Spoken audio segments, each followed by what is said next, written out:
ahead, Tommy. Welcome, everyone. And Jessica, thank you for your patience. This is very new technology. Trust me, I was here waiting and I had the phone ringing, people trying to hook me in. This reminds me of Apollo 13 when I was a kid, you know, with NASA and all of that. But I am very honored to be part of the Torrington Library Community Outreach Program during the pandemic. It's been a wonderful service that Torrington Library has provided, and it is my honor and privilege to serve the citizens of Torrington and beyond. I know there's people across in Long Island where I grew up that are watching. So thank you everyone for being here, and thank you for your patience. I really do appreciate it. How many of you have said to yourselves, why am I here? What is my life? What am I doing? And we've all asked that question. And for me, that question came when 5 years ago, I lost my late wife to lung cancer. And what happened was I was working with my person, her name was the late Peggy Richards, and she was my Bible instructor. And what she was doing was helping me through that. And she said to me, you know, Tom, if you're here for a reason, you're here for a purpose. She said, if God wanted you and Lori, he would have taken you up at the same time. But for some reason, he took her first and left you here. And so by you being here, now what you have to do is find your purpose moving forward, different than what your life was before. I mean, I was so far down, everyone, that when I looked up, I saw hell. It was a very hard journey to get to where I am today, but it was a journey that I took. And with Peggy's encouragement, I found my way and started to find my life purpose. There's a wonderful song written by the rock group The Byrds, and they extrapolated the words from the book of Ecclesiastes, and they titled the song, Turn, Turn, Turn. And in the song, there is a series of seasons in our lives. Things like there's a time to plant and a time to harvest. There's a time to laugh. There's a time to cry. There's a time to live and a time to die.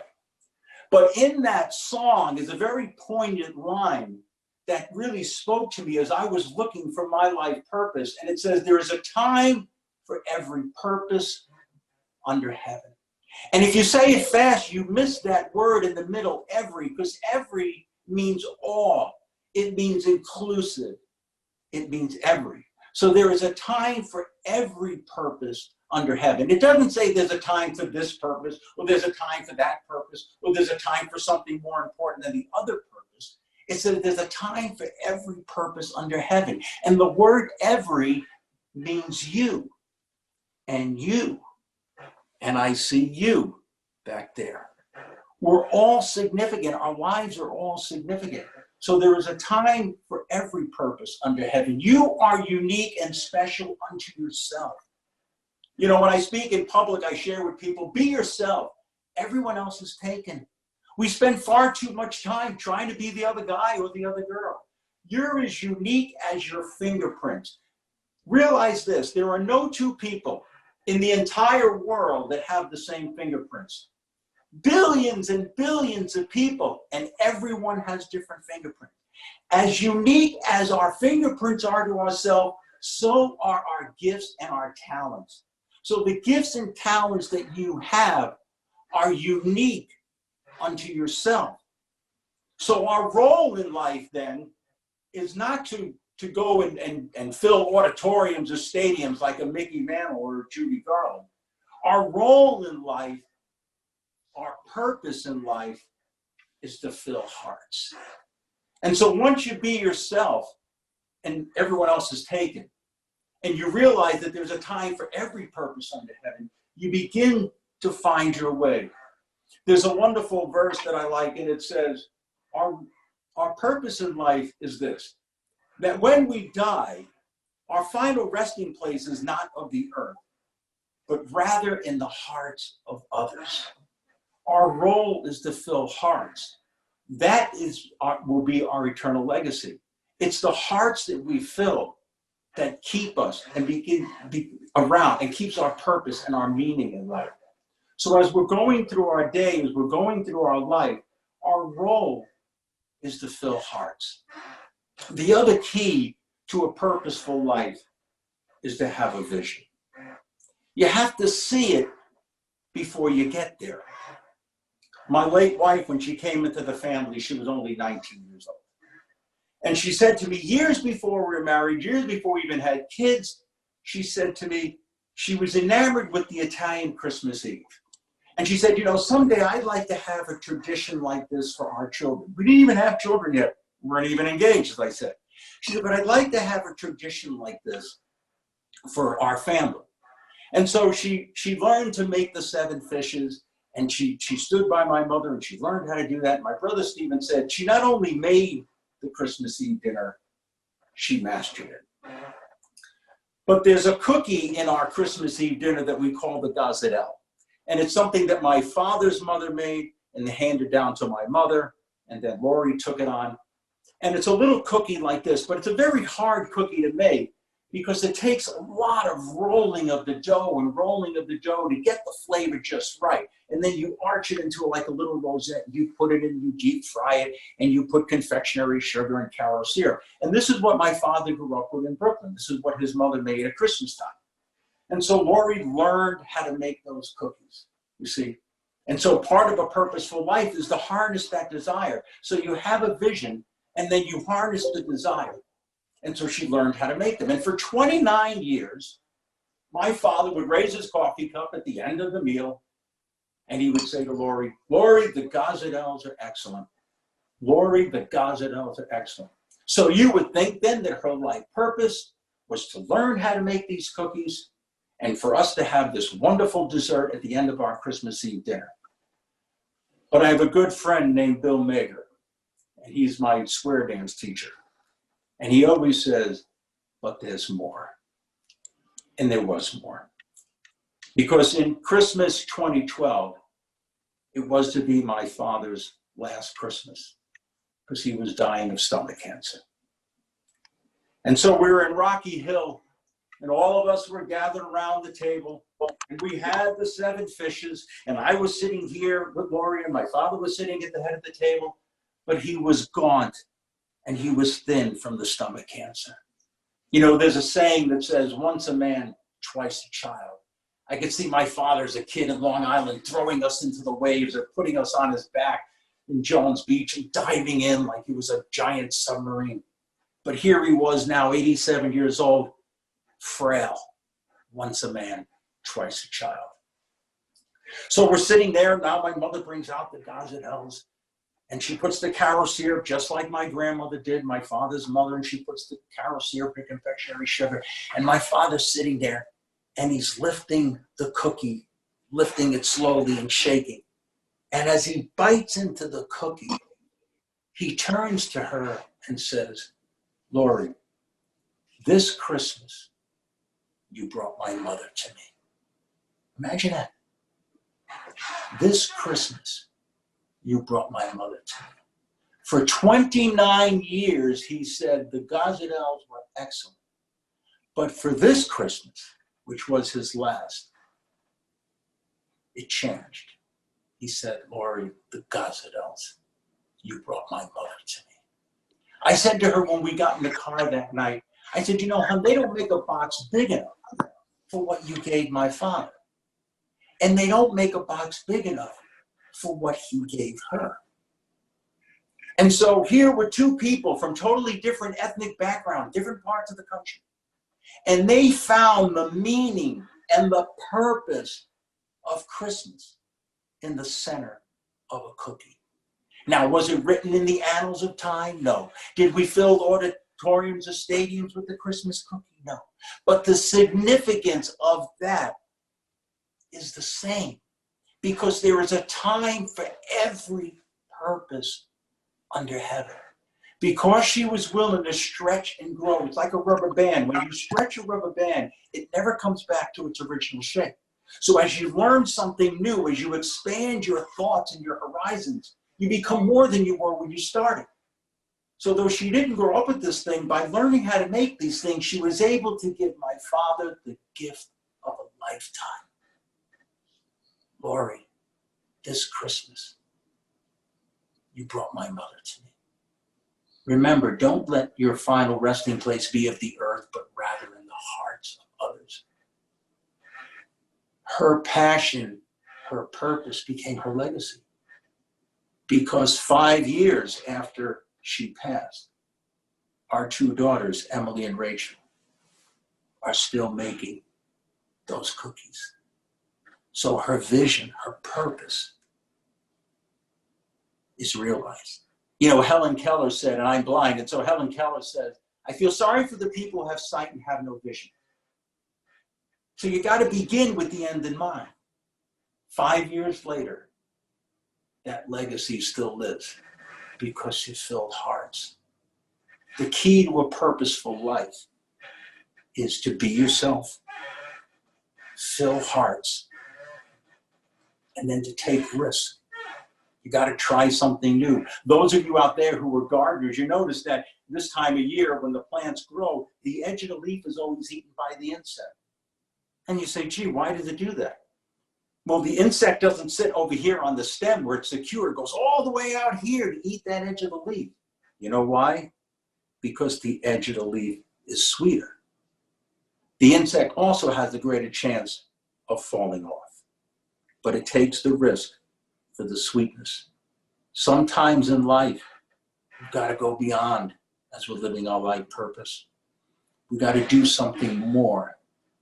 And in this time, in this pandemic that we're living in, now more than ever, you've heard a lot of people say that, but now more than ever, we need to find our life purpose, because as we're building our lives, as Peggy said, we're touching the lives of other people. The other part of a purposeful life is prayer. Now, I know in the public spectrum, sometimes speaking spirituality, but like I said earlier, be yourself, everyone else is taken. And so I do speak from a spiritual standpoint.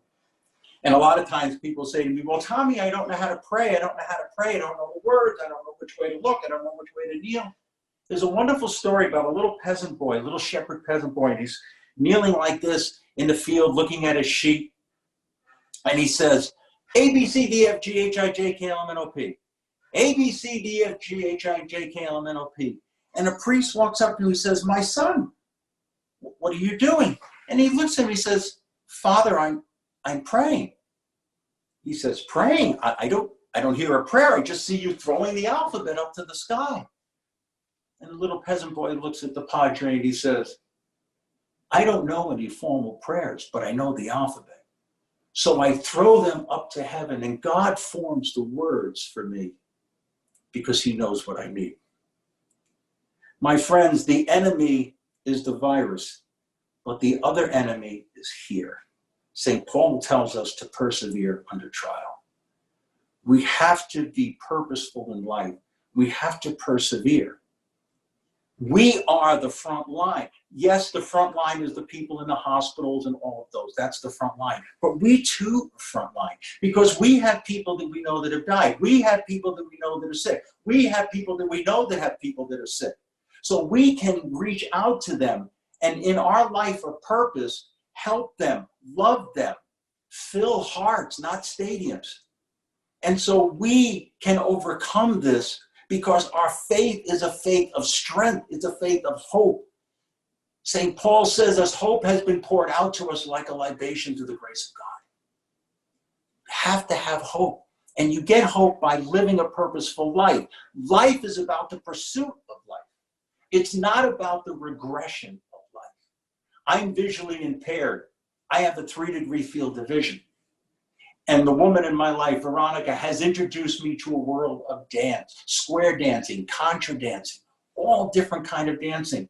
There are sighted people that wouldn't do half the things I do, but I'm only limited by my attitude.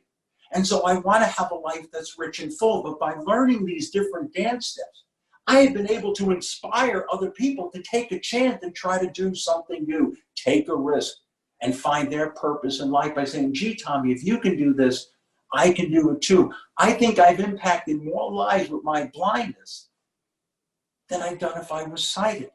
I said on the radio today, I don't let my blindness define my life, but I have let my blindness to find my life. I have learned a very difficult dance step in contra dancing, which they call the hay. And the hay is a very weaving in and out, kind of like a figure eight. And when I first saw this, I said to myself, gee, that's going to be difficult for a guy who can hardly sit. And so for a month, I practiced in my basement with 4 chairs going in and around, in and around, in and around to learn this figure eight.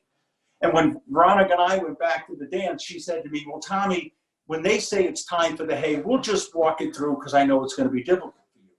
But I didn't tell her that I had been practicing because I harnessed my desire and I wanted to please her. Well, we were in the dance and all of a sudden the caller called this dance step the hay, and I went in with the left and with the right. I made the figure eight. I came around. I took Veronica. I swung my partner. Boom. She looked at me. She said, Tommy, how did you do it? And then I told her I had been practicing around and around and around because you're only limited by your attitude. And so I, too, have come to learn to do new things. A month after that time, we were in the same big room for contra dancing, and the teacher said to everybody, Tommy and Veronica, why don't you come up here and show everyone how to do the hay? Here's a guy with a 3-degree field of vision. But my purpose in life, with her encouragement, is to live. And in this time that we're living, that's what we have to do. We have to live. We have to pursue. We have to help. We have to love. We have to live a purposeful life. I'll end with this.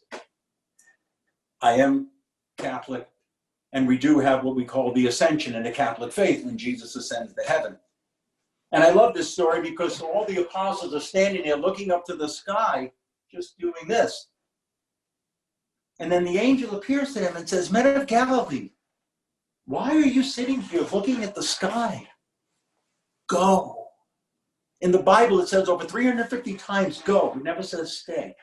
Go and spread the good news. My friends, I encourage all of you to find your Christmas cookie. To be yourself, not anyone else. Do not let your net worth be your self-worth. You're good and gifted in your own way. Take what you have. Find your vision. Hang on to your dream. And go. And go. And live. And spread your goodness and your love and your gifts and your talents onto other people. And thereby impacting their life as well as your own. And someday someone will say, they don't make a box big enough for what you gave someone. And there isn't a box big enough that someone will give you. I want to thank Jessica and the Torrington Library for having me in tonight. It was my pleasure, and I'm sorry we had technical difficulties, but like live TV, we got the job done, didn't we, Jessica?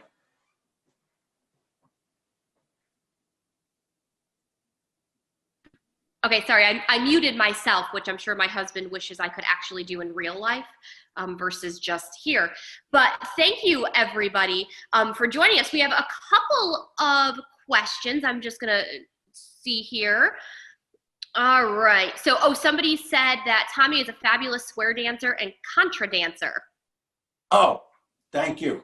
And then we do have another. Explain your partner, Jessica. There you go. Let's see. All right, so we have just a couple of comments here, but let's see. Everybody says, nice job, Tommy. Anybody have any questions they would like to pose? You can do it in the chat section. I don't want to open up, unmute people because I just have a feeling it might get a little chaotic. So Tommy, I do have a question for you. Where else do you normally do your lectures? Where do we do our lessons? And then also, where do you do any other lectures? And also, what's your schedule on WAPJ? I know you mentioned that. My schedule in terms of doing talks, you're saying? Yes. Okay. Well, I was supposed to be May 14th at the Elks Lodge for the Torrington Lions Club. And I think one of their members is watching tonight. He's the president of the Holy Name Society in Torrington here. but that's been scheduled, I guess, at another time due to the virus pandemic. And then the Plainville Lions Club is inviting me June 3rd at this point. That's still tentative and still on. And I'm going to do a talk similar to this for them. And so those are the things that are coming up. We haven't really booked a lot of things moving forward because the fact that we have to social distance, we're kind of maybe thinking we're going to do things with this type of technology as we move. Okay. It says, for people who find it hard to connect with others, what is your advice, Tommy? That is a great question. If you're having trouble connecting with others, one of the things you need to do is forgiveness. It's very hard to connect with someone if you've got stuff in the way. Okay, so if we kind of clean this up a little bit as best we can, then that helps us to connect with other people. Now, when they mean connecting, you mean in terms of with the pandemic they're talking about, or just making new friendships? What are they speaking about? I would assume they probably mean during this pandemic, and also just general probably loneliness. I'm going to assume that. So Catherine, if you want to reply into the chat and be more specific, we can do that too. So I think that's what they mean, Tommy. Well, I think another great way to connect with people, and I've learned this in a Dale Carnegie course, is ask people questions about themselves. They teach you in Dale Carnegie, if you take a picture of 100 people, let's say you're in the picture, Jessica, and there's 100 people, when you get the big picture back, the first person you look at is you. And so when you're in a conversation with people, whether this way through Zoom or you're doing it, social distancing, you don't interrogate the people, but if you ask people questions of where you're from, how long you've been at that job, now that shows that you're interested in them. And so as they share their life, what will happen is they'll say to you, so Jessica, where are you from? And where did you grow up? And then you begin to have that dialogue between two people. So showing an interest in someone, not flattery, but a general interest, will then have that person show an interest in you, and you'll begin to have that conversation. Good, thank you. And then we have another question. One person, it's sort of a comment and a question, said substituting meditation for prayer would work too, correct? So for those people who, let's say, are a different religion, different spiritual belief system, what is your thought about that as well? In terms of, could you repeat the question again? Because it's a little... It says substituting meditation for prayer could work too, right? Yes. I'm not against medications, if you're taking the right things. But prayer is a very powerful medication, if you will. When I lost my wife, and I know there's friends of mine out there, Jim, Peggy, Barbara, my girlfriend Veronica, who's also a widow. We always say there's no way we would have got through that without prayer. And prayer, don't, like I said in the little piece, don't let it be complicated, okay? The other thing too is prayer is not about reaching up and twisting God's arm. Prayer is about putting our arm up and letting him twist it. Prayer is more about listening than talking, because you can't get direction if you're doing this. There's a lot of times when I pray, believe it or not, I talk a lot now because I'm Italian, but there's a lot of times when I pray that I don't say anything. Sometimes I hear something. And then also God speaks to us in different ways. I am a former musician. My brothers and I had a band back in the 80s. So God speaks to me through music. That's why I use that song from the book of Ecclesiastes. But someone else may see God in a painting or a billboard sign or a license plate. So yeah, absolutely. I think, the meditation part is also important. I think it's just the connecting, feeling a connection with something other than yourself too. So we have another question that says, what words of encouragement would you have for a healthcare professional right now who are struggling with fear during the pandemic? That's a great question. So there is a healthcare professional struggling with fear right now? Or healthcare professionals in general. Yeah. So what would be a good advice? I guess the question is advice to what they can do as they're struggling with the fear. Correct. Step one is to admit that you're afraid. Denial is the worst form of defense. So the first thing is to accept, say, gee, I'm afraid. A courageous person is afraid, but they choose to be courageous to fight the fear. So the first step is to say, gee, I'm afraid of my present situation. Once you own that, you then release it.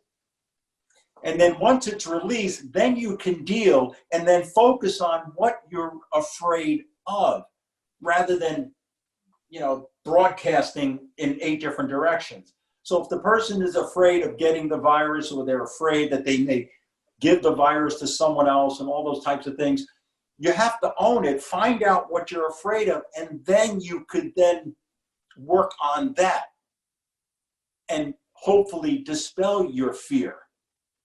But in scripture, it says, do not be afraid, I am with you. Easier said than done. But we really do have to rely on our faith to get us through the very tough times that we're in and dealing with fear. In the book of Deuteronomy, it says, I am the Lord your God and I will fight for you. The problem that all of us have is that we put God in the corner and we go into the ring fighting. It doesn't work that way. Stay in the corner. Stay in the corner and let him do the work. Everything I was afraid of when my late wife got sick with lung cancer, everything I was afraid of, God took care of as my daughters and I made that walk along with my 2 son-in-laws. Okay. All right. Any other questions for Tommy? Again, Tommy, thank you so much. We really appreciate it. And we hope everybody stays safe and that we will hopefully see you back in here soon. And we miss all of you. And we just want to make sure you're safe and that everybody's safe so that we can all get back to reading good books and stopping into the library soon. So I'll end the meeting, but thank you. And Tommy, thank you. And have a wonderful evening, everybody. Thank you, Jessica, and all of you that tuned in. And again, thank you for your patience as we got the technology part worked out. And go and do what you need to do, and you'll be in my prayers. It was my honor to serve the citizens of Torrington and beyond. Thank you. Thank you.